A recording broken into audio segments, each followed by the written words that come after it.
আসসালামু আলাইকুম। এখন আমি তৈরি করে দেখাবো কিভাবে ইজি ওয়েতে হোমমেড স্যুপ বানানো যায়। তো চলুন দেখা যাক আমি স্যুপটি কিভাবে তৈরি করি।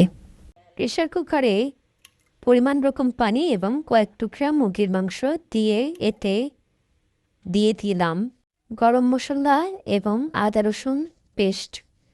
এরপর দিয়ে দিলাম সয়া সস সামান্য পরিমাণ। এরপর দিয়ে দিলাম সামান্য পরিমাণের কেচাপ। এরপর দিয়ে দিলাম টেস্টিং সল্ট। এখন দিয়ে দিব পরিমাণ রকম কিছুটা লবণ। সব কিছু দেওয়া হয়ে গেলে কয়েক ধরনের সবজি গ্রেট করে নিব। আমি এখানে নিয়ে নিলাম কচেট, সামান্য পরিমাণের গাজর। আমি সবজিগুলো দিই এই কারণে বাচ্চারা এমনিতে সবজি খেতে চায় না। স্যুপের সাথে সবজিগুলো দিলে সবজিও খাওয়া হয়, স্যুপটাও খাওয়া হয়, যার কারণে আমি সবজিগুলো দিয়ে থাকি। এবং সাথে দিলাম ক্যাপসিকাম কুচি, বাঁধাকপি কুচি। এখন যেহেতু শীতের সিজন, সবার বাসায় কম বেশি শীতের সবজিগুলো পাওয়া যায়। তো আপনারা আপনাদের পছন্দ অনুযায়ী সবজিগুলো দিয়ে নেবেন। এই তো আমার সবজিগুলো কুচানো হয়ে গিয়েছে। এখন আমি মাংসের মধ্যে ঢেলে দিলাম।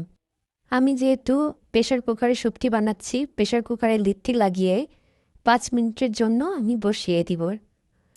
5টা সিটি বেজে উঠলে বন্ধ করে দিব।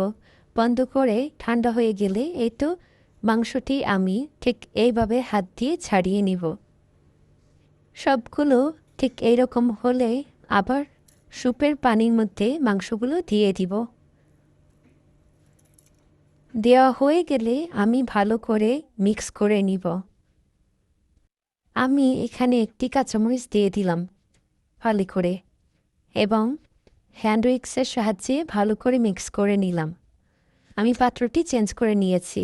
এখন 2টো ডিম এবং 2 চামচ পরিমাণ কর্নফ্লাওয়ার একসাথে মিক্স করে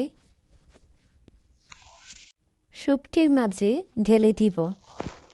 ঢেলে দেওয়া হয়ে গেলে আমি আবারও হ্যান্ড উইক্সের সাহায্যে ভালো করে মিক্স করে নিব। মিক্স করা হয়ে গেলে আমি চুলার জালটি 10 মিনিটের জন্য হাই ফ্লেমে রেখে স্যুপটি রান্না করে নিব। এখন আমি কিছুটা পরিমাণ ম্যাগি মশলা স্যুপের মধ্যে দিয়ে ভালো করে মিক্স করে নিব এবং 1 ফালির মতো লেবু চিপড়ে দিয়েছিলাম। এই তো আমার স্যুপটি রেডি। এখন পরিবেশনের জন্য বাটিতে ঢেলে নিলাম। দেখুন, দেখতে যতটা না সুন্দর দেখাচ্ছে, খেতে কিন্তু অনেক মজা হয়েছে। এভাবে স্যুপ রান্না করলে সবাই পছন্দ করবে। বাচ্চা থেকে শুরু করে বড়রা সবাই এই স্যুপটি খেতে খুব পছন্দ করবে। এখন যেহেতু শীতের মৌসুম, ঠান্ডায় ঠান্ডায় এই স্যুপটি খেতে কিন্তু অসাধারণ। আজকের ভিডিওটি আমার এই পর্যন্তই। আল্লাহ হাফেজ।